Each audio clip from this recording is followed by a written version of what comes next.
Se llama inflación al aumento de la cantidad de dinero que se ofrece en el mercado y que a igualdad de circunstancias da lugar a una disminución del poder adquisitivo. Y la deflación es lo contrario, se llama deflación a una disminución de la cantidad de dinero que se ofrece en el mercado y que a igualdad de circunstancias da lugar a un aumento del poder adquisitivo, es decir, a una bajada de los precios. En una economía de mercado siempre el poder adquisitivo del dinero está cambiando, pero son cambios graduales en todos los sentidos, pequeños, fácilmente previsibles. Lo que popularmente se llama como inflación o deflación se refiere a cambios grandes que tienen siempre su origen monetario. Lo que pasa es que los ciudadanos, los políticos, han confundido los síntomas con la causa. Llaman inflación al crecimiento de los precios. Y eso es un error. Científicamente la inflación no es el crecimiento de los precios, sino el crecimiento de la cantidad de dinero, que sí da lugar a igualdad de circunstancias a una bajada del poder adquisitivo, es decir, a una subida de los precios, pero no siempre. ¿Por qué a los políticos les gusta que los ciudadanos crean que la inflación es la subida de los precios? Muy sencillo, porque cuando se hace el IPC y se dice este mes ha subido mucho la inflación, un 2%, ¿y qué dice la televisión? ¿Saben ustedes quién tiene la culpa? ¡El pollo! Los cines, que los muy cabrones de los del pollo han subido el pollo y las patatas. Serán sinvergüenzas y todos los ciudadanos sus ideas. La verdad, joder, cabrones los del pollo, el taxi, el cine, que están subiendo los precios. Les viene muy bien a los políticos, porque las iras populares se llevan erróneamente hacia cabezas de turco que nada tienen que ver con el problema. Si conserváramos el concepto científico de inflación, veríamos que la inflación es el aumento de la cantidad de dinero. ¿Y quién es el responsable del aumento de la cantidad de dinero? Hoy en día, las autoridades y los gobiernos. Son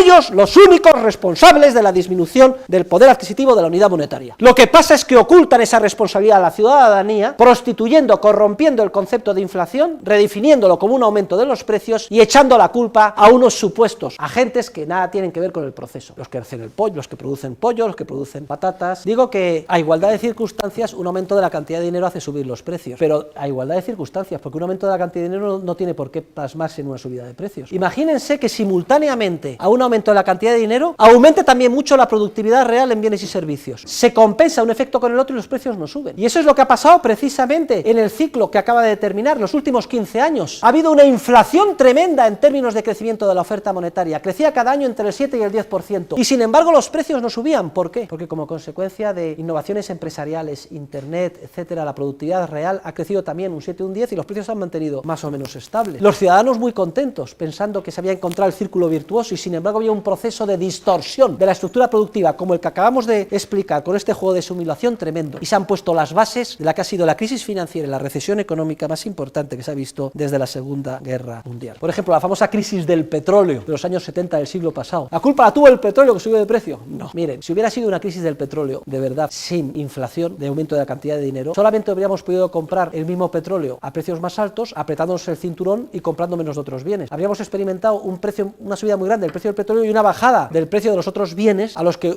hubiéramos renunciado para poder seguir adquiriendo energía. Lo que observamos fue una crecida tremenda del precio de todos los bienes, más que proporcional, mucho más en el del petróleo. Esto es una indicación, cuando todos los precios en mayor o menor medida suben, de que lo que está habiendo es un aumento de la cantidad de dinero enorme en el sistema, una mutación por el lado monetario, y los responsables son las autoridades monetarias y los gobiernos. Ahora echan la culpa a los bancos centrales de la crisis, a los especuladores, a los banqueros, a los empresarios, cuando los responsables son ellos, única y exclusivamente, gobiernos y bancos centrales. Pero son especialistas en desviar la responsabilidad hacia los inocentes y la ira de los ciudadanos hacia aquellos que simplemente actuaron como correas de transmisión de sus políticas erróneas.